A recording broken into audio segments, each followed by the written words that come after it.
Hello বন্ধুরা, এখন কথা হবে হইচই এর আপকামিং সিরিজ নিয়ে, যেটা এই বছর রিলিজ করতে চলেছে।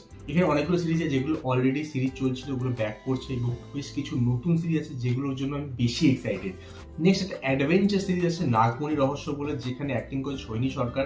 এইটা অ্যাকচুয়ালি থাইল্যান্ডে বেস্ট হবে, এবং এখানে সায়ন্তন ঘোষাল কিন্তু এটা ডাইরেক্ট করবে। তো যারা অ্যাডভেঞ্চার জিনিস পছন্দ করো, যেরকম বললাম গুপ্তধনের যে মুভিটা আসছে, এই গুপ্তধনের মুভিগুলো বা কাঠামোপুর মুভিগুলো বা এই ধরনের অ্যাডভেঞ্চার প্রিয় মানুষ হচ্ছে, তারা কিন্তু ডেফিনেটলি এই সিরিজটা ট্রাই করতে পারো। সোহিনী একটা খুবই ভালো অ্যাক্ট্রেস, তিনি কিন্তু ভালো অ্যাক্টিং করে, বাট এই ধরনের মুভিতে অ্যাক্টিং এর থেকে কনসেপ্ট, ভিজুয়াল এবং এর যে কাহিনীটা কতটা বেশি রোমাঞ্চ সৃষ্টি করতে পারে সেটার উপর ডিপেন্ড করে দেখতে হবে এটা কেমন হয়। এই ছিল এই বছরের স্লেট ফর ফ্রম হইচই। তো আমার প্রত্যেকটা সিরিজে কিন্তু বেশ ভালো মনে হচ্ছে, আমাদের কয়েকটা নিয়ে কিন্তু খুবই এক্সাইটমেন্ট বেশি।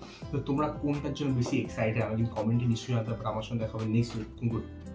বা